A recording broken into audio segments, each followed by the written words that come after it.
Olá, pessoal. Programa Amigos em Debate, mais uma vez aqui dos estúdios da Rede Luz Espírita, no canal da DDE. Você pediu e eles estão de volta, pessoal. Só que com um tema novo, transição planetária. O mundo está piorando, pessoal? Porque no último programa, que esses dois feras, Paulo e Gilson, estiveram conosco, eles abordaram o tema do planejamento reencarnatório. E aí surgiu a ideia da gente trazer esses feras de novo para fazer um questionamento que você deixou. O mundo está piorando, Paulo? O mundo está piorando, Gilson? Então, é difícil a gente pensar em mundo piorando quando a lei é de progresso. Né? Fantástico. A lei é de progresso e o progresso pressupõe sempre uma evolução, sempre uma melhora. Então, muitas vezes o que nós nos deixamos levar é por uma aparência de um certo tumulto que a humanidade está vivendo, que a humanidade está passando, mas que de forma alguma significa uma piora em termos fáticos. São momentos de turbulência e já estão, se nós buscarmos lá nas Escrituras Sagradas, já se faz presente lá no discurso de Jesus, o chamado sermão profético, o discurso escatológico de Jesus em Mateus. Nos capítulos 24 e 25, Jesus vai orientar os seus discípulos, que também estavam esperando para aqueles momentos a implementação do reino dos céus na terra. E aquele discurso é feito por Jesus para mostrar para eles que não seria agora, que haveria o mundo ainda de passar por uma série de experiências que o levaria a uma maturidade maior, e dentro desse contexto de experiências haveria em determinado momento um aprofundamento das dores para que, na belíssima imagem que Jesus cria, as dores do parto, né? Para que se nasça um planeta novo, um planeta regenerado, um planeta melhorado. Então, essa piora é só aparente, porque a lei é de progresso, ela pressupõe sempre o aprimoramento e a evolução. E assim, trazendo para as leis divinas, né? A lei da destruição. Eu sempre costumo falar que essa parte da evolução, dessa transição, e isso está no nosso dia a dia. Voltando àquela nossa sempre... Vamos trazer isso para o nosso dia a dia. Sim. Para fazer um bolo, eu tenho que destruir um pacote de farinha, alguns ovos, a margarina e outras coisas mais que eu não lembro. Sim. Como se Gás, faz um bolo. energia. Gás, energia. Mas o produto final Muito melhor. é muito melhor do que uma farinha sozinha, você comer uma colher de farinha. Então, o produto final sempre é melhor. Mas, para chegar naquele produto, eu tive que destruir algumas coisas. Algumas coisas tiveram que se fundir, se juntar. Sim. Para suceder. Isso, para o produto final ser melhor. Porque a sensação que nós temos, na hora que entra em YouTube, entra no Facebook, é que realmente o negócio está piorando. E Você temos acha alguns... que está piorando? Às vezes eu tendo a achar que sim, e por ser questões do próprio... A sociedade está pensando em bens materiais ainda, Sim. e etc, Mas, assim, etc. Mas se a gente pensar em milênios, eu acho que não. Né? E intelectualmente? E esse canal que nós estamos aqui hoje? Quando que era possível alguém chegar dentro da sua casa... Você aí do outro lado do planeta, por exemplo. Assistindo a gente. Realmente. Então, assim, a parte tecnológica, ou seja, a parte intelectual, caminha bem. Eu acho que a questão que você está tentando trazer é a questão moral. Pode ser.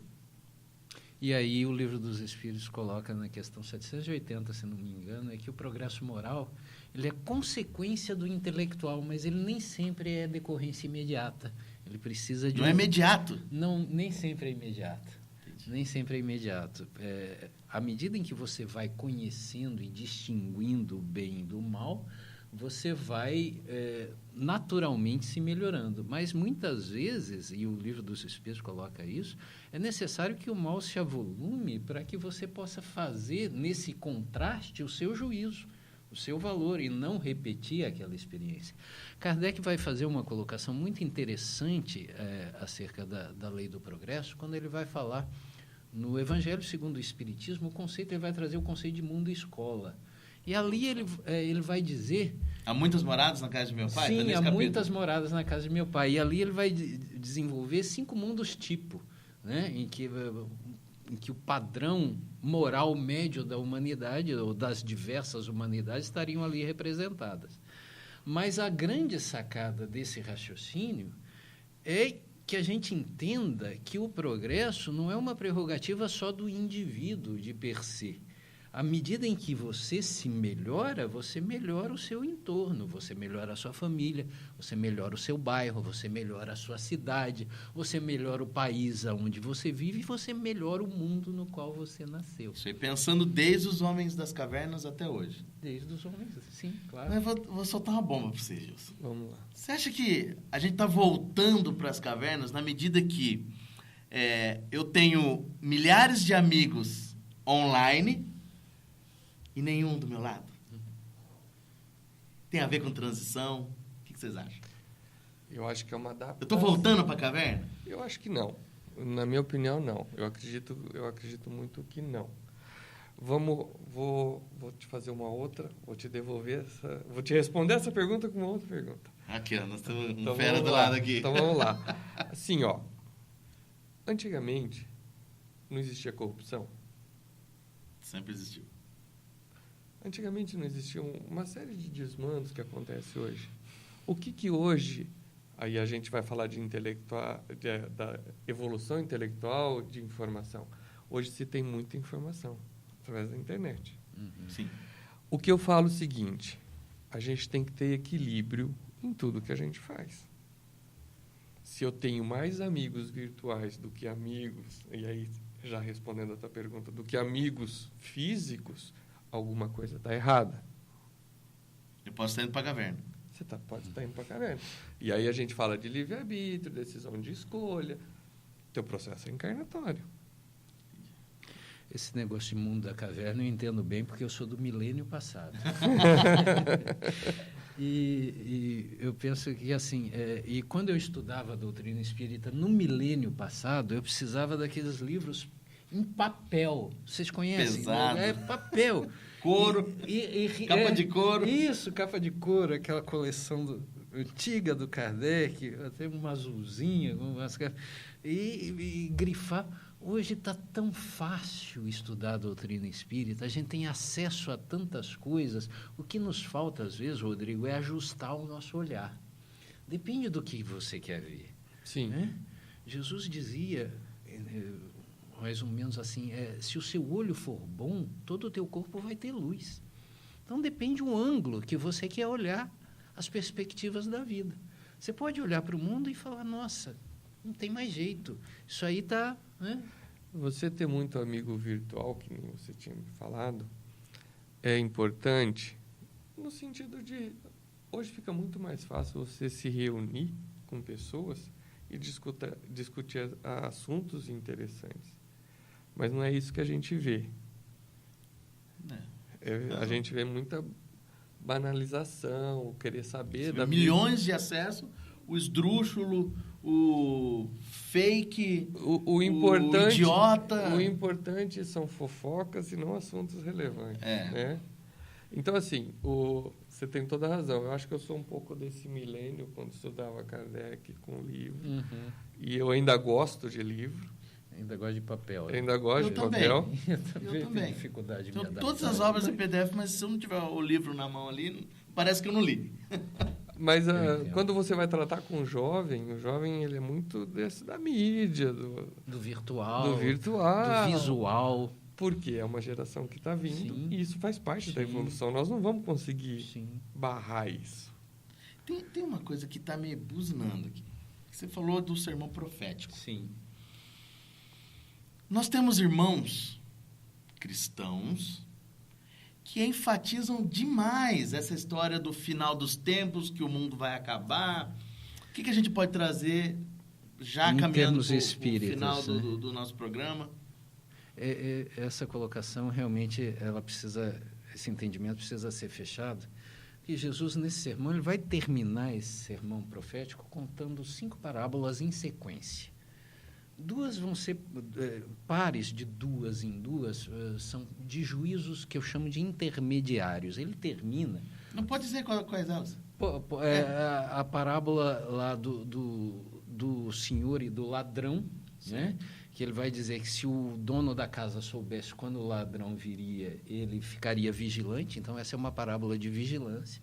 Que ele vai seguir ali o senhor e seus 2 servos, o servo bom e operante que estaria esperando a volta do seu senhor, e o servo mau e negligente que seria surpreendido. Então, essa é uma parábola de responsabilidade. Aí ele emenda com a parábola das 10 virgens, que também é uma parábola de vigilância. Sim, vigilância. 5 prudentes e 5 loucas, que não sabiam, não estavam preparadas para a volta do senhor. E ele vai encerrar esse grupamento de 4 parábolas com a parábola dos talentos, que é uma parábola de responsabilidade. E depois ele conta a parábola do juízo final, né? Ou do julgamento das nações, que é aquele momento em que o joio vai ser separado do trigo, as ovelhas vão ser apartadas dos bodes, que nós, na doutrina espírita, podemos entender como a terra regenerada, em que uma parte da população humana vai prosseguir os seus caminhos evolutivos junto com Jesus na Terra regenerada, e outra parte vai prosseguir o seu processo evolutivo numa dessas muitas outras moradas da casa do Pai. O que tem ocasionado uma certa turbulência. Uma interpretação ao pé da letra, talvez, você acha? Não creio. O mundo vai acabar. Não tem dia, juízo final. Não tem hora marcada para isso. Isso está enfatizado no sermão. Né? Ninguém sabe o dia nem a hora. É uma coisa que vai acontecer naturalmente, gradualmente, através de processos reencarnatórios, onde outros tipos de espíritos mais evoluídos começam a reencarnar na Terra, que são responsáveis por essa transição planetária, né? E encarregado de melhorar algumas mazelas que ainda acontecem aqui na Terra, porque espíritos estão tendo a oportunidade de reencarnar e se melhorar. Sim. Então, o que teoricamente se fala de juízo final está na hora. Ou você melhora, ou você aqui vai na para doutrina... outras. É aquele negócio da escola. Chegamos no final do ano. Exatamente. Você está no primeiro ano, eu acabei de te ensinar tudo que você tinha que aprender aqui no primeiro ano. Você vai fazer a prova final. Isso. Se você não tirar a média, o que vai acontecer? Repete de ano. Você vai fazer de novo. Entendi. Se você vai para o segundo ano, vai para um mundo melhor. Ou fica aqui...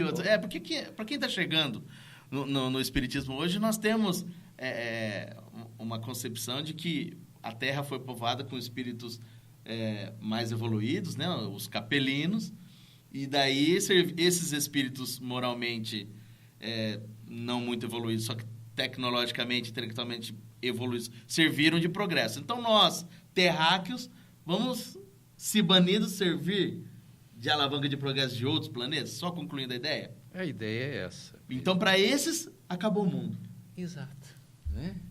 Entendi o que vocês me disseram? Isso. Sim. E dentro disso, né, me parece assim, muito claro que esse momento ele se aproxima a cada dia. Né?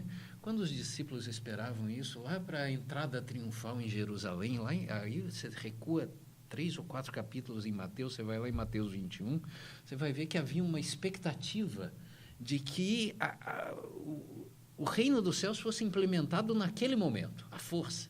Né? Jesus estava indo para Jerusalém, ia tomar o poder. E Jesus vai contar todas essas parábolas e fazer esse discurso para explicar para os seus discípulos de então e para os seus discípulos de agora, que isso não era para aquele momento. Mas esse momento se aproxima a cada... Está encurtando o prazo. Está encurtando o prazo. Vou dar um exemplo do nosso dia a dia. Quanto tempo demorava, quando você tinha 10 anos, para chegar uma carta? Nossa. Quanto tempo demora um e-mail? Carta nem se usa mais. Não, o dia parece que começa e já terminou. Né? E quando era urgente, usava telegrama. Você lembra do telegrama? Que veio muito depois. Falei que eu era... E hoje é o WhatsApp. E hoje é o WhatsApp. E a gente fica esperando uma resposta em 2 segundos. Se os tiquezinhos lá não fica azul, a gente fica louco. Não viu, não leu, né? Pois é. A sensação que nós temos é que o tempo passa muito mais rápido. Né? Então, a sensação que está chegando se encurtando, o tempo está sendo... estamos perdendo a oportunidade. Isso vai gerando essa turbulência, essa convulsão social, porque que faz parte do progresso. E que lhe dá a impressão de que o mundo está piorando. Não está. Não está. O mundo está melhor, o mundo está melhorando. O progresso é a lei da vida, é a lei moral da vida. Está lá a 7ª lei. Tem que progredir sempre. Alguns assuntos de ética, de moral, começa a vir à tona. E aí, toda essa parte intelectual e de informação que está correndo, a discussão faz parte do progresso. Então, para esse amigo, amiga que está aí do outro lado, ele nunca foi religioso, ele, na verdade, se sente até ateu. Nesse período de transição planetária, que é o tema de hoje, como é que a gente conclui o programa com a parábola dos trabalhadores da última hora? Interessante isso, essa colocação. A parábola dos trabalhadores da última hora, ela tem uma peculiaridade, que ela vai dizer que muitas vezes Deus, o Pai, o agenciador dos trabalhadores, vai pagar o mesmo denário para aquele que começou na primeira hora e para aquele que começou na última que é, hora. Por exemplo, quem nunca quis saber de religião. Que pode ser Nessa o seu vida. caso, como pode ser o meu também. A gente não consegue prever se é ou se não é. E aí a gente precisa entender do aproveitamento dessa sua hora de trabalho, né? Eu acho importante que muitas vezes gestos pequenos, mas muito significativos para você, podem fazer uma diferença muito grande dentro do seu momento evolutivo, né? Nós não vamos nos tornar santos de uma hora para outra. Nós não vamos conseguir fazer grandes realizações de uma hora para outra. Mas nós podemos fazer tudo aquilo que Deus desejaria que nós fizéssemos dentro do nosso momento evolutivo. Então, nesse sentido, meu amigo, você que nos ouve, faça o seu melhor. Faça aquilo que está dentro do seu alcance, mas faça o seu melhor. Doe-se, né? Procure dá ser tempo útil. Ainda Dá. De não acabar o mundo. Não. Chico Xavier sempre falou, qual que é o melhor momento para eu começar a evoluir? É agora, é hoje. Então, assim, é já. O que foi, já foi, a gente não consegue mudar. E o futuro depende das decisões que a gente tomar hoje. Então, não tem mais tempo de ficar protelando. Não dá mais tempo. Agora eu estou como juiz final, né? Não dá mais tempo. Mas é isso. É hoje, é agora. Sempre é tempo. Sempre é tempo. Sempre é tempo. Isso tem a ver com a parábola dos trabalhadores da última hora. Sim, sem dúvida. Então, não importa se eu estou desde a primeira hora sem trabalhar. Não. Se eu recebi um chamado do Senhor, e Ele chama todo dia, né? Chama. Quais são os chamados, para a gente terminar?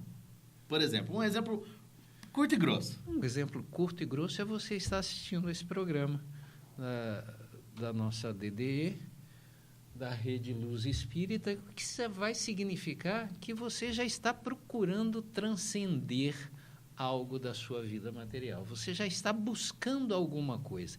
A partir dessa busca, meu querido, atire-se no mundo, vá às casas espíritas, vá aos templos evangélicos, procure saber entender a Igreja Católica, enfim, que a vida não se resume, a existência terrena não se resume na vida material, né? Assim, uma coisa que eu sempre digo Deus não está preocupado com o formato da garrafa, com a cor da garrafa, se ela é de ouro, se ela é de madeira. O que interessa é a essência, é a alma, é o espírito dela. Então, busque isso, né? Não fique buscando o externo. Olha para dentro de você e siga em frente.